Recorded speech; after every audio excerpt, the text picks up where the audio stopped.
معزز سامعین کرام، السلام علیکم ورحمۃ اللہ وبرکاتہ۔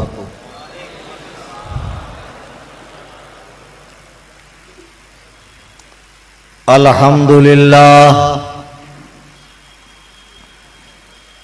الحمدللہ الحمدللہ القوی الرحمن والصلاة والسلام علی رسول الیمن والامان وعلى آلہ وصحبہ الذین هم کملۃ الایمان وعلى من تبعهم بإحسان خصوصاً على امامنا الاعظم ابی حنیفۃ النعمان وعلى غوثنا الاعظم خزائن العرفان وعلى معجزة الرسول الامام احمد رضا خان علیہم الرحمۃ والرضوان، اما بعد، قال اللہ تبارک و تعالی فی القرآن المجید والفرقان الحمید قل لا اسألکم علیہ اجرا الا المؤدۃ فی القربى صدق اللہ العظیم۔ میرے نہایت لائق احترام واجب الاحترام بزرگوں، دوستوں، نوجوان ساتھیوں، عزیز بچوں، علماء کرام، ائمہ کرام، شعراء اسلام، صوفیاء کرام، آج شب عاشوراء ہے، یعنی 10ویں محرم کی وہ رات جس کی صبح جب سورج طلوع ہوا تو میدان کرب و بلا میں نواسع رسول جگر گوشہ بطول کو بڑی بے دردی کے ساتھ شہید کر دیا گیا۔ آئیے اس شب میں ہم اور آپ مل کر خانوادہ نبوت پر جم کر دل سے درود پاک پڑھیں۔ اللہم صلی علی سیدنا مولانا محمد و آلہ آل محمد صلی اللہ تبارک و تعالی علیہ وسلم۔ حضرات گرامی وقار، میں بہت فرحت اور انبساط محسوس کر رہا ہوں کہ آج مسلسل بیان کا تیسرا روز ہے اور آپ حضرات کی سماعت اور علم سے لگاؤ، علماء سے لگاؤ، دین سننے کی تڑپ قابل داد ہے۔ بہت کم جگہ ایسا مجمع نصیب ہوتا ہے جہاں اتنے ذوق و شوق کے ساتھ میں قصہ پارینہ کو سنا جاتا ہو، یعنی گزرے ہوئے قصے کو۔ حضرات گرامی وقار، پہلے روز میں نے حضور نبی کریم صلی اللہ علیہ وسلم کی دنیا سے رحلت اور جناب ابو بکر صدیق کی خلافت، پھر کل میں نے حضرت سیدنا عمر فاروق رضی اللہ تعالی عنہ اور سیدنا حضرت عثمان غنی رضی اللہ تعالی عنہ کی خلافت اور ان کی مظلومانہ شہادت بیان کی۔ حسب وعدے کے مطابق آج مجھے 4 شخصیات کا ذکر کرنا ہے جن کا تعلق خانوادہ نبوت سے۔ قرآن مجید برہان رشید سورہ شورى کی آیت نمبر 23 ہے جو میں نے خطبے کے بعد پڑھی۔ میرا رب ارشاد فرماتا ہے کہ اے میرے رسول، جو دین آپ نے اپنی امت کو دیا، جو نجات کا راستہ دیا، اسلام دیا، نماز دی، قرآن دیا، حج و زکوٰۃ دیا اور پورا مکمل نظام حیات دیا، تو حضور کا یہ احسان اتنا بڑا ہے کہ اس کا بدلہ پوری دنیا کے لوگ اگر اپنی چمڑیوں کی جوتیاں بنا کر سرکار کے قدموں میں ڈال دیں تب بھی یہ احسان کما حقہ ادا نہیں ہو سکتا۔ بے شک بے شک۔ سرکار نے اتنا بڑا احسان کیا کہ ہمیں ہزاروں بتوں کی پرستش سے بچا کر ایک خداوند قدوس کا پجاری بنایا، اور ایک سچے مذہب کا ماننے والا بنایا جسے اسلام کہتے ہیں، جس میں زندگی کے ہر شعبے میں ہماری مکمل رہنمائی ہے۔ اب یہ دین دینے کے بدلے نبی ہم سے کیا طلب کر رہے ہیں؟ قرآن خود نبی نہیں طلب کر رہے ہیں، اگر نبی طلب کرتے تو یہ بات حدیث ہو جاتی۔ اللہ اپنے محبوب سے کہلوا رہا قل لا اسألکم علیہ اجرا، کہ میں تم سے کوئی سوال نہیں کرتا، تم سے کوئی اجر نہیں مانگتا جو دین میں نے تمہیں دیا ہے۔ اور دنیا میں قیامت تک جتنے لوگ اس دین کے پیروکار تابع دار پیدا ہوں گے، ان سے میں کوئی اجر طلب نہیں کرتا، کوئی معاوضہ نہیں مانگتا۔ کیا چاہیے؟ الا المؤدۃ فی القربا، صرف میرے گھر والوں سے محبت رکھو۔ سبحان اللہ، سبحان اللہ۔ صرف فاطمہ سے محبت رکھو، علی سے محبت رکھو، حسن و حسین سے محبت رکھو، میری ازواج مطہرات سے محبت رکھو، زین العابدین سے محبت رکھو۔ قیامت تک ان کی نسل میں جتنے بچے پیدا ہوں گے سادات کرام، ان سے محبت رکھو۔ خدا کی قسم کلیجے پر ہاتھ رکھ کر بتانا کہ کیا یہ قرآن کریم کی آیت مبارکہ نہیں ہے؟ کہ اللہ کا یہ فرمان نہیں ہے؟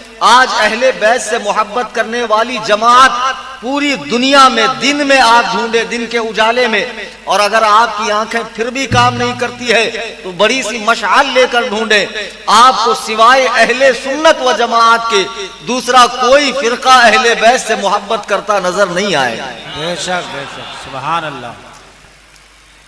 کل میں نے تھوڑا سا رد کر دیا تو ایک صاحب کہنے لگے مرچ زیادہ ہو گئی، تو میں نے کہا آپ کا پیٹ خراب ہے، جا کر صاف ہو جاتے پہلے، آپ کا دماغ خراب ہے، میں کیا کروں؟ مرچ زیادہ ہو گئی، مسالہ زیادہ ہو گیا، ٹھوکائی زیادہ ہو گئی، پٹائی زیادہ ہو گئی، تو اماں خالہ کی طرح پیچھے مت بولا کرو۔ یہ سنگل پسلی کا آدمی کرسی پر بیٹھا ہے، جس میں دم ہو کھڑے ہو کر سوال کر لے، جس میں دم ہو کھڑے ہو کر سوال کر لے، انشاءاللہ قرآن و سنت کی روشنی میں جواب دوں گا۔ اور یہ تقریر آن لائن پوری دنیا میں سنی جا رہی ہے۔ جن کو تم اہل حق سمجھتے ہو، جن کے پیچھے نمازیں پڑھتے ہو، جنہیں تم مسلمان کہتے ہو، ماہ محرم میں ان کی مسجد میں امام حسین کے نام سے کوئی جلسہ ہوا؟ نہیں ہوا۔ کیا امام حسین کا دین پر کوئی احسان نہیں ہے؟ اگر آج سے 1450 سال قبل، آج سے 1400 سال قبل حسین اعظم نے خون نہ بہایا ہوتا کربلا میں، اللہ کی قسم تمہیں حق و باطل میں فرق نہ معلوم ہوتا، تمہیں صحیح غلط کی تمیز نہ ہوتی، آج تمہیں دین کی حلاوت اور مٹھاس کا احساس نہ ہوتا۔ یہ حسین اعظم کی قربانی کا نتیجہ ہے کہ آج تم اس دین پر عمل کر رہے ہو۔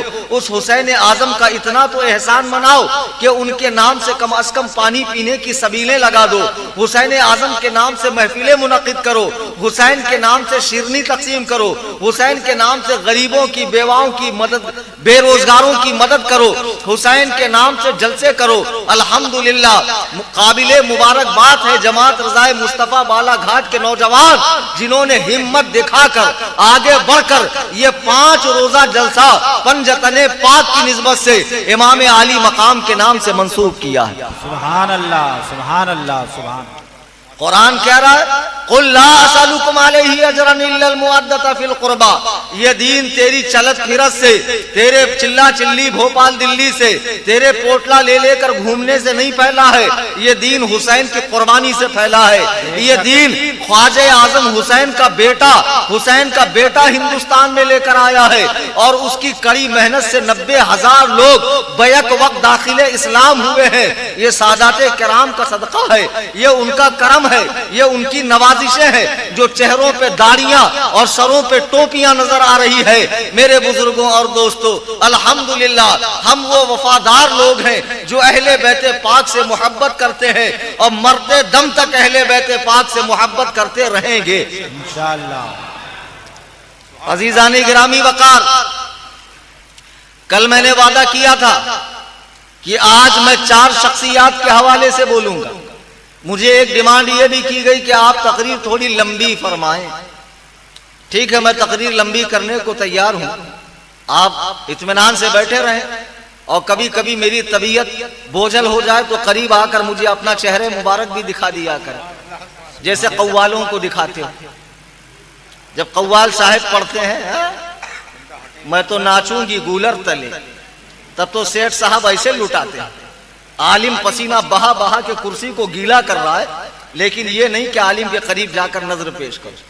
جیسے شعراء کو نذرانہ دینا جائز ہے، عالم کو بھی دینا چاہیے. یہ بات میں اپنے حوالے سے نہیں کہہ رہا ہوں. آئندہ کوئی بھی عالم آئے، جیسے شعراء کو نذرانہ دیتے ہو، عالم کی بھی خدمت کرو، تاکہ عالم کو یہ احساس نہ ہو کہ کاش میں بھی شاعر ہوتا. میں پاکستان گیا 2012 میں، تو وہاں شاعری کا زیادہ ٹرینڈ ہے. شعراء مطلب ایسے جیسے وہاں کے شعراء تاج الشریعہ ہو گئے، اتنی بھیڑ لگتی، اور عالم کو پوچھتے ہی نہیں.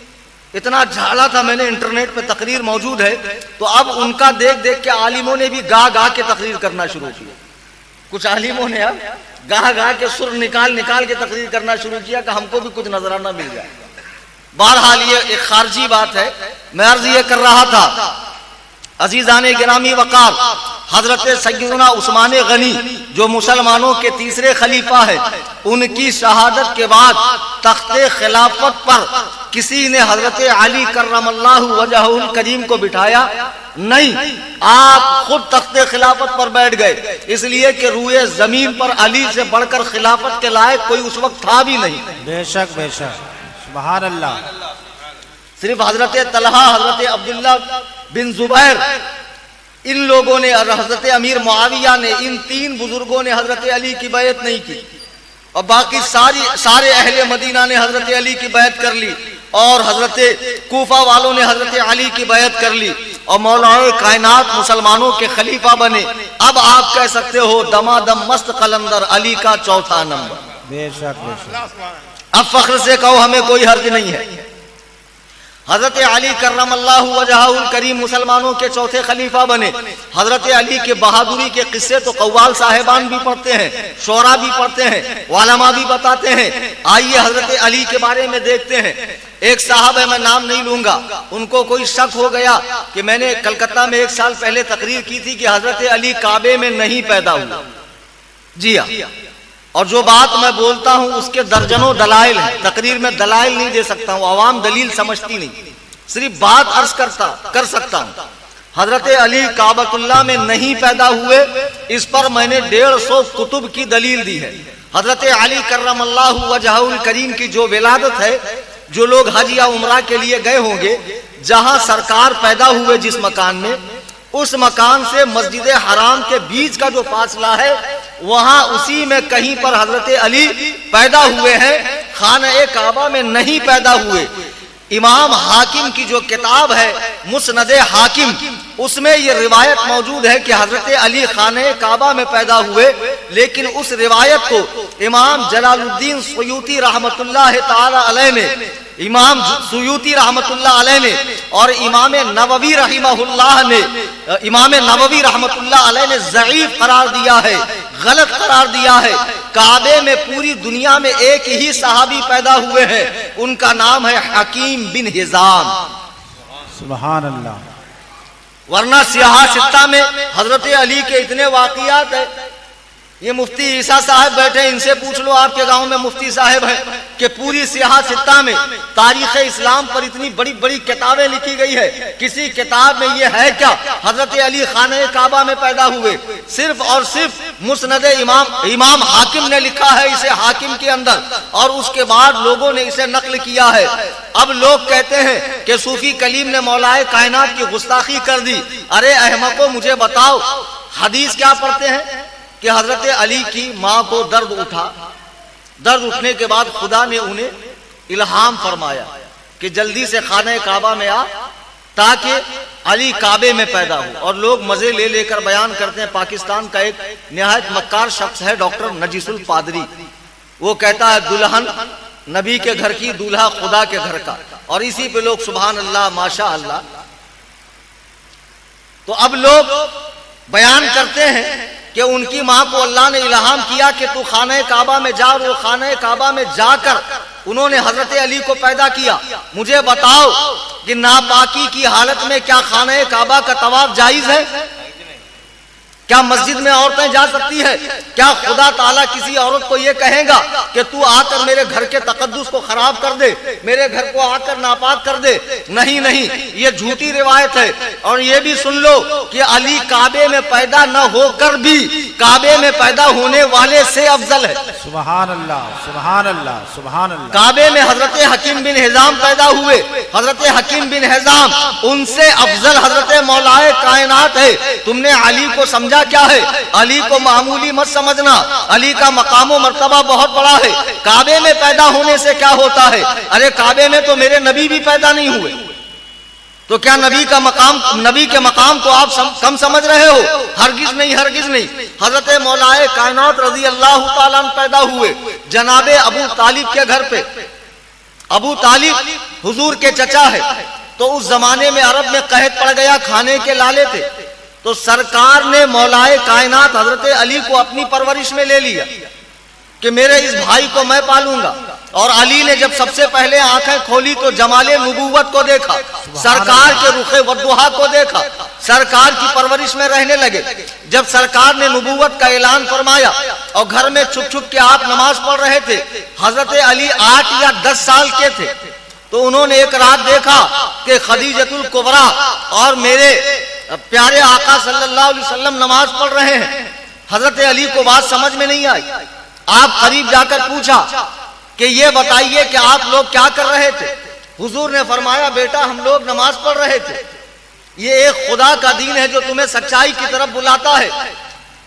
تمہارے مکے کے تمام لوگ کفر و شرک کی گندگی کے اندر ملوث ہے، میں تمہیں اس گندگی سے نکل کر اس دین حق کی دعوت دیتا ہوں۔ حضرت علی نے فرمایا میں ابھی تو کوئی جواب نہیں دے سکتا، میں اپنے ابا سے پوچھوں گا کہ آپ کی بات ماننا چاہیے یا نہیں۔ حضور نے فرمایا بیٹا اگر تم کسی سے پوچھنا چاہتے ہو تو خاموش رہو، یہ نہ بتاؤ کہ ہم رات میں کیا کر رہے تھے۔ جب صبح ہوئی حضرت علی بارگاہ رسالت میں آئے، کہا یا رسول اللہ مجھے بھی آپ اپنی غلامی کے اندر لے لیجئے، میں نے رات بھر سوچا کہ آپ اتنے سچے اور امین ہیں تو آپ کی باتیں جھوٹی کیسے ہو سکتی ہے، میں آپ کے دامن میں آنا چاہتا ہوں۔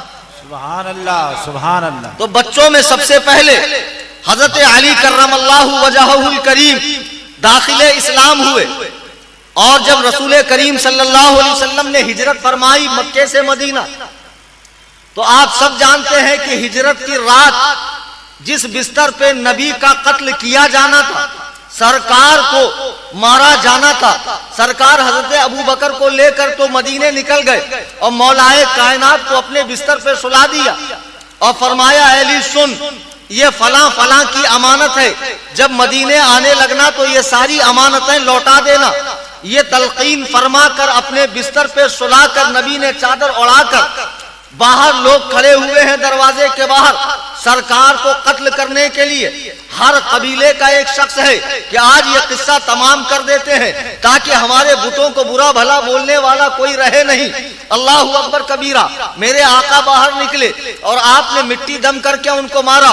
قرآن کہتا ہے وما رمیت اذ رمیت ولکن اللہ رما، جو مٹی آپ نے پھینکی تھی وہ آپ نے نہیں پھینکی تھی، اے محبوب ہم نے پھینکی تھی۔ اللہ اکبر کبیرہ، سرکار نکل گئے، سرکار نکل گئے۔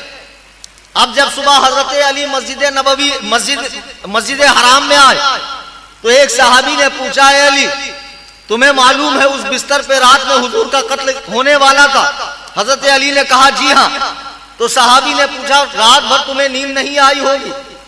حضرت علی فرماتے ہیں اللہ کی قسم جیسے آج میں سویا اس سے پہلے کبھی سویا ہی نہیں۔ سبحان اللہ سبحان اللہ۔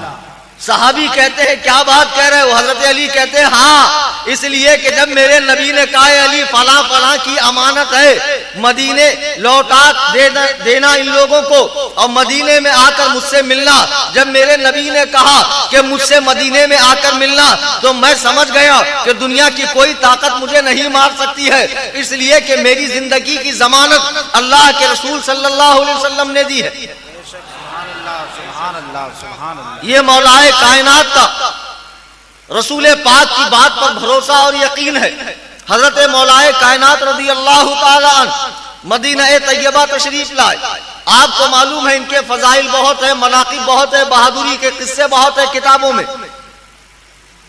ایک موقع پر حجۃ الوداع کے موقع پر جب سرکار نے ایک ہی حج فرمایا پوری زندگی میں، اس کو حجۃ الوداع کہتے ہیں، وہاں سے لوٹ رہے تھے، یمن سے کچھ مال غنیمت آیا تھا، اس مال میں سے حضرت علی نے ایک لونڈی اپنے پاس رکھ لی، تو کچھ صحابہ کو اعتراض ہوا یہ تو غلط ہے، آپ نبی کے قریبی ہونے کا فائدہ اٹھا رہے ہیں، آپ نے وہ لونڈی رکھی کیوں؟ صحابہ میں آپس میں تکرار ہو گئی، اللہ کے نبی تک یہ بات پہنچی تو مدینے سے دور ایک جگہ تھی جس کا نام تھا غدیر خم، وہاں ایک کنواں تھا، سرکار اس کنویں پہ کھڑے ہو گئے، علی کو ہاتھ میں اٹھایا، اور یہ حدیث کی 11 سندیں ہیں، بعض خارجی اسے ضعیف کہتے ہیں، ضعیف سن لو، ضعیف ضعیف کہنے والوں، تمہارا جو سب سے بڑا ماضی قریب کا عالم ہے ناصر الدین البانی، اس نے بھی سلسلۃ الاحادیث الصحیحہ میں اس حدیث کو صحیح لکھا ہے۔ اللہ کے نبی نے حضرت علی کو بلند کر کے فرمایا من کنت مولاہ فعلی مولا، سبحان اللہ، من کنت مولاہ فعلی مولا، کہ میں جس کا مولا ہوں علی اس کا مولا ہے، اللہم والی من والاہ وعادی من عادا، اے اللہ جو علی سے دوستی رکھتا ہے تو بھی اس سے دوستی رکھ، اور جو علی سے دشمنی رکھتا ہے تو بھی اس سے دشمنی رکھ۔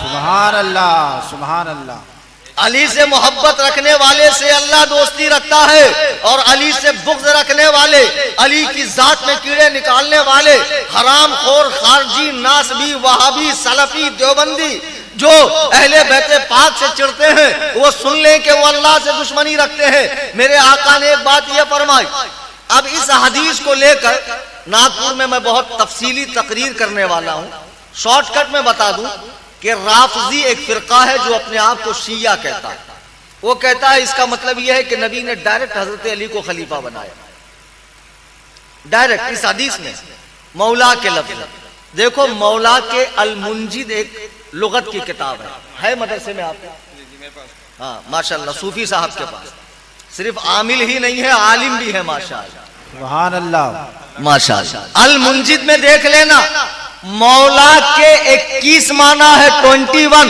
اس میں ایک معنی بھی خلیفہ نہیں ہے، ایک معنی بھی خلیفہ نہیں، اس کے ایک معنی غلام کے بھی ہے، ایک معنی دوست کی بھی ہے، ایک معنی غم گسار کے بھی ہے۔